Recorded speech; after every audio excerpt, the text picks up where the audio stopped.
तो मित्रों नमस्कार, का हालचाल बा सबके। अगर रुआ आज के अखबार नहीं पढ़ ले तो कोई बात नहीं है। आज के हमारा अखबारी समीक्षा में रुआ जान ली कि रुआ काम के खबरें का बा, कौन सा योजना रुआ काम के बा, कौन से अखबार में खबर बा जन रुआ बाल बच्चों परिवार के लिए काम के बा, कौन शिक्षा से जगत से जुड़ल खबर बा, कौन पॉलिटिक्स से बा और कौन काम के बा, यानी योजना सरकारी योजना से रिलेटेड कौन खबर बरुए।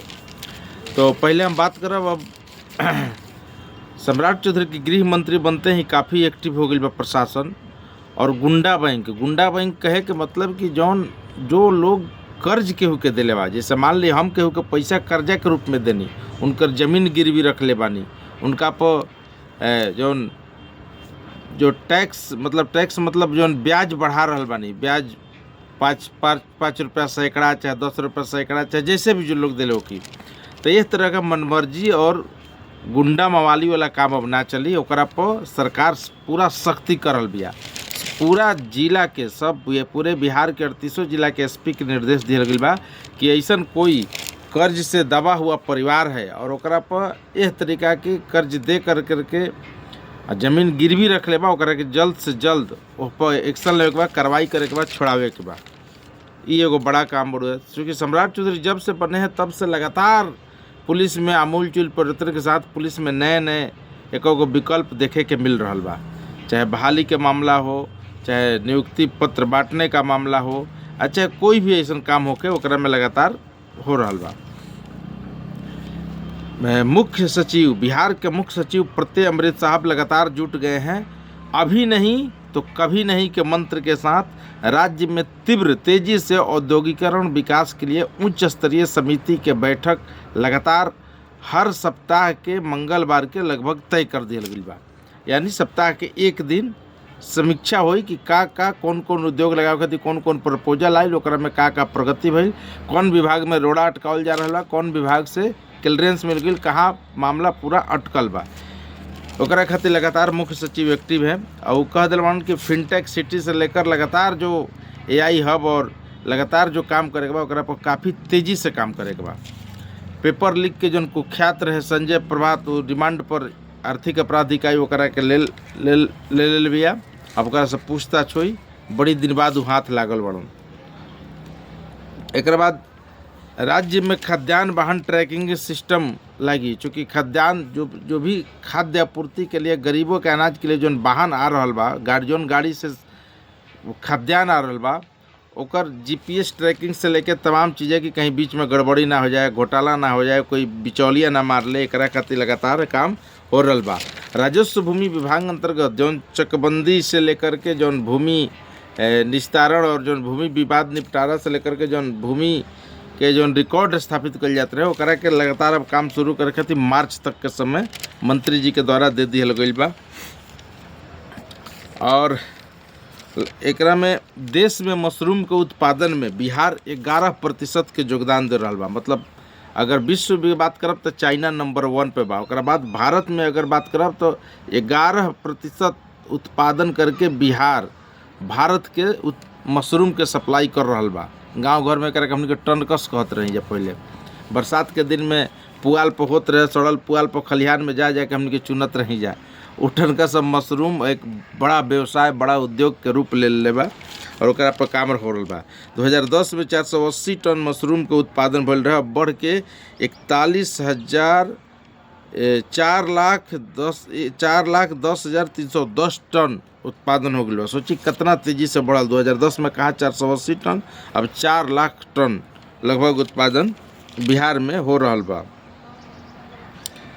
और एकरा खातिर सब्सिडी भी 50 से 90% तक दियल जा रहा बा। जो लोग काम करता एमे गोपालगंज के एक युवा हैं जो नौकरी छोड़ करके आके में लगलन, तो बड़ा अच्छा प्रॉफिट कमाता। 30 बाई 50 फीट के पंडाल बना करके ओकर में वो काम कर रहा बड़न।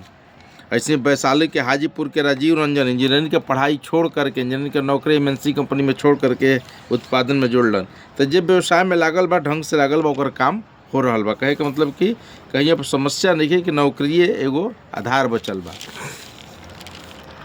सिपाही भर्ती परीक्षा भी चल रहा बा। साल भर गैंग घुस गए रहे, वो पकड़ाइल बा, 4 सदस्य होकर गिरफ्तार गइल बा।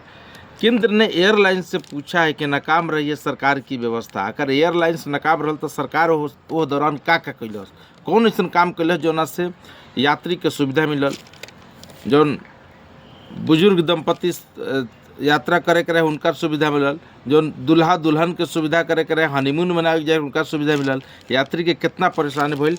हाई कोर्ट, दिल्ली हाई कोर्ट ने सख्त सवाल केंद्र सरकार से कैले बा। बहुत अच्छा ही बड़ुए, चूँकि मनमानी इंडिगो एयरलाइंस के भी चलता और मनमानी केंद्र सरकार के भी मामले में चल रहा बा। अगर आपको नियम कानून बदल ही के रहे तो बैठक करके ओकरा के समय दे करके, आखिर अभी भी आप फरवरी तक माने, पहले भी इंडिगो फरवरी तक समय मांग रहा था। इस बीच जितना परेशानी यात्री को भइल बा, जो लंबे लंबे कतार एयरपोर्ट से लेकर के खाने पीने का दिक्कत, रहने का दिक्कत, सोने का दिक्कत, सब परेशानी झेलल गई। बिहार से लेकर देश भर के जनता एयरपोर्ट पर, एगो तो कपल्स के जाए के रहे राजस्थान जयपुर में रिसेप्शन में, वो रिसेप्शन में शामिल ना हो पाए तो वीडियो कॉल से रिसेप्शन में शामिल हो जाए। सब कोई खाना होकर रिसेप्शन में दावत खाता और वो वीडियो कॉल से शामिल हुआ, चूँकि एयरपोर्ट से उड़ानी न भर पड़े इंडिगो। तो इंडिगो के तो कामे बा सस्ता एयरलाइंस बा, एक से जगह से दूसरा जगह पहुँचाए को काम बा, लेकिन बाकी भी कंपनी के भाड़ा काहे बढ़ल। हाई कोर्ट पूछले बा कि 5,000 रुपये का भाड़ा 35,000, 40,000।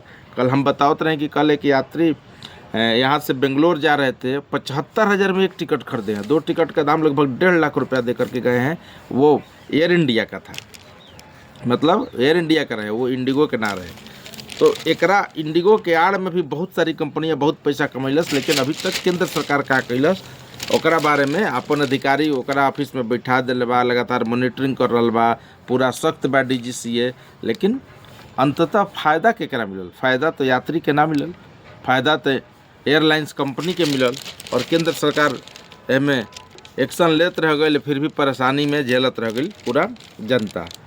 तो ये दिशा निर्देश नया पालन करने के लिए स्थिति पैदा हुआ। तो बहुत तरह के सवाल पूछे। सरकार पायलटों के घंटों काम करने का तरीका में बदलाव किया, तो उसको पहले क्यों नहीं लागू किया, पहले से क्यों नहीं रोस्टर दिया गया। अगर पायलट एक रात में 2 लैंडिंग करते हैं तो 6 लैंडिंग पहले कर रहे थे, तो ये कैसे हो रहा था। तमाम सवाल हाई कोर्ट पूछले बा। अभी कर जवाब केंद्र सरकार दी ही। विश्व विरासत बन के दुनिया में रोशनी बिखेरेगी दीपावली। जी हाँ, यानी दीपावली हमने की जो दीपावली पर्व बा वो विश्व यूनेस्को में शामिल कर दिल गई। लाल किला के आयोजित बैठक में यूनेस्को में घोषणा कल गई कि 15 धरोहर शामिल कल गई बा, जो ना में एगो ये दीपावली भी बड़ुए। तो ये अच्छा खबर बा हमने खाती, बिहार से लेकर देश खाती अच्छा खबर बा कि दीपावली अब विश्व विरासत यूनेस्को के सूची में शामिल हो गई बा। हालांकि उनमें 15 चीज़ जिसमें कुंभ मेला, कोलकाता के दुर्गा पूजा, गुजरात के गरबा नृत्य, योग, वेद पाठ, रामलीला, केरल के नाट्य शैली,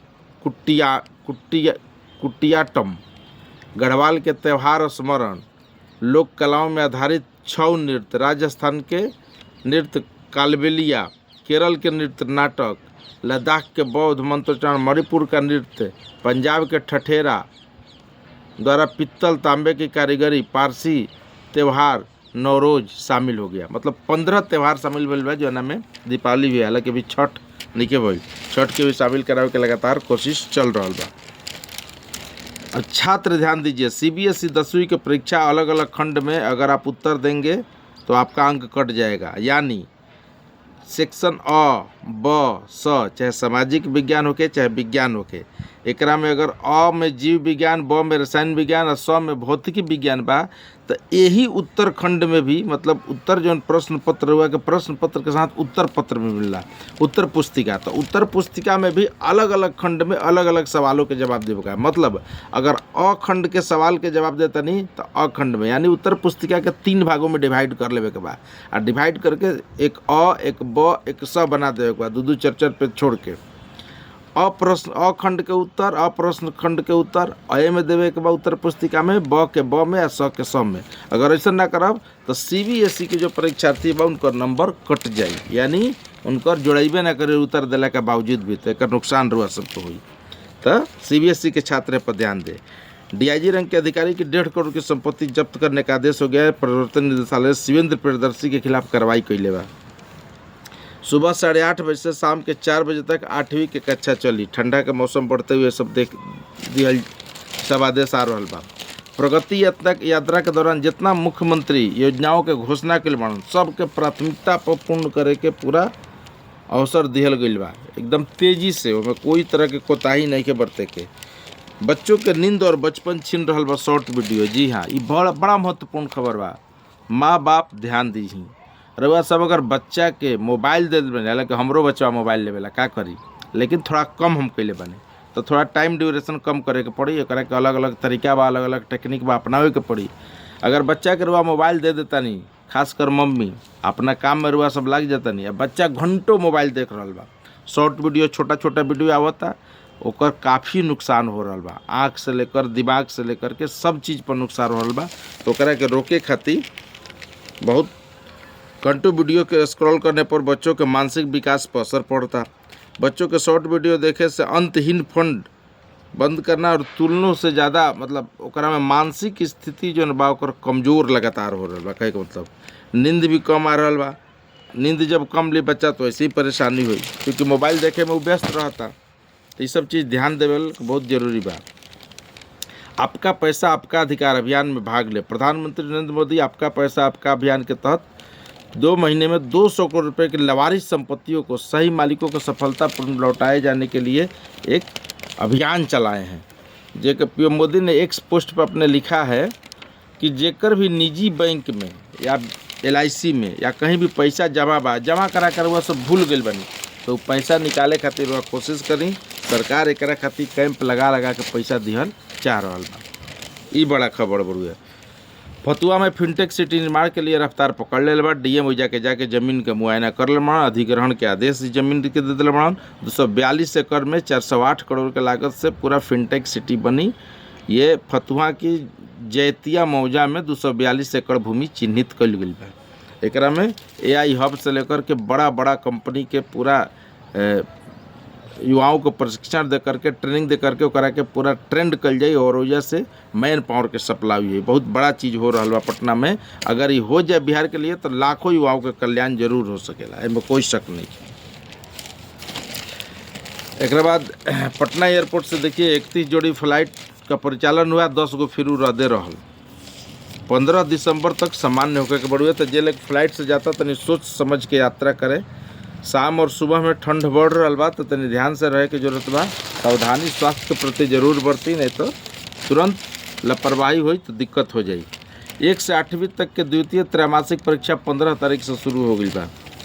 तो ये छात्र ध्यान दे। PMCH में स्किन विभाग में, चमड़ा के विभाग में PMCH के करोड़ों के मशीन खराब हो गई रखल। अब बताइए, विभाग के लेजर प्रक्रिया सप्ताह में 2 दिन बुधवार शुक्रवार को की जाती है। लोहानीपुर निवासी रवि कुमार ने बताया कि पत्नी के लहसुन हटाने के लिए PMCH गए थे। वहाँ मशीन है बढ़िया, लेकिन अब वो मशीनें बेकार हो गई। कितना लापरवाही बा सरकारी अधिकारी कर्मचारी हॉस्पिटल मैनेजमेंट के ही बता रहा बा।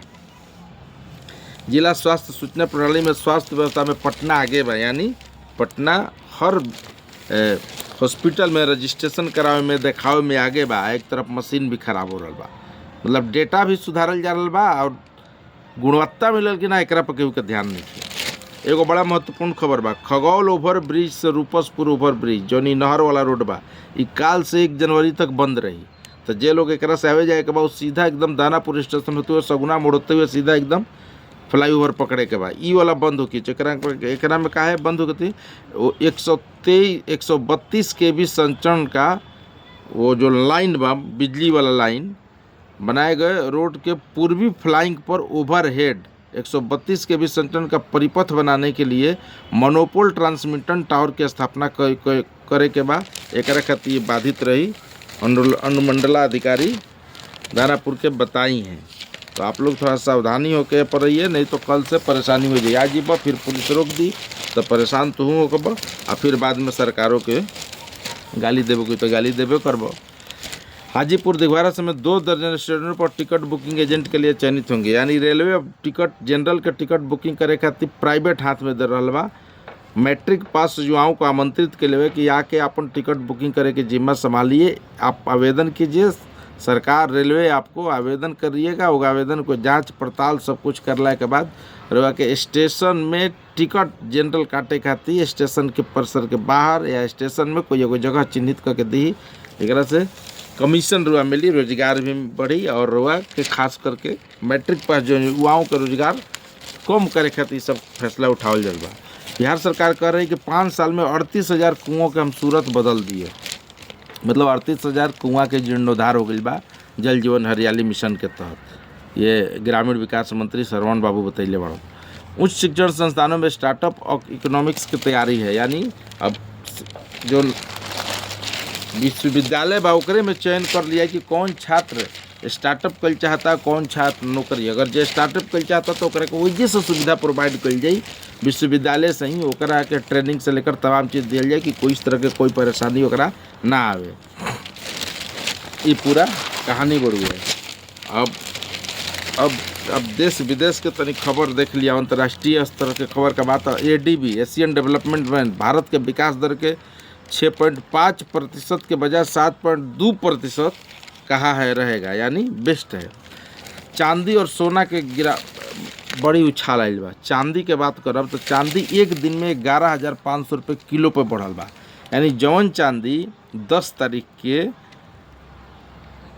1,80,500 प्रति किलो रहे, अब हो गई बा 1,92,000 प्रति किलो। मतलब एक साल में 1,02,300 रुपये चांदी के भाव में बढ़ोतरी भइल बा। सोची कहाँ जा रहा बा। मोदी जी तो एकरो पर ध्यान दी महाराज, एकदम जाने ले का आदमी के कैसे सोना चांदी बनाई या कैसे शादी ब्याह करी। सोना के हाल देखी तो सोनो 800 रुपया बढ़ल बा, 1,32,400 रुपये सोना के दाम हो गई। जो 1,31,600 रहे वो 1,32,400, 800 रुपये सोना के प्रति ग्राम बढ़ल बा। ये हाल बढ़ुए सोना चांदी के। माइक्रोसॉफ्ट 15,000 नियोक्ताओं के लिए प्लेटफॉर्म लगाएगा श्रम मंत्रालय, यानी अधिक से अधिक रोजगार देवे खातिर माइक्रोसॉफ्ट में लग गई बा। 2026 में 2.55 लाख करोड़ के IPO पाइपलाइन में बा।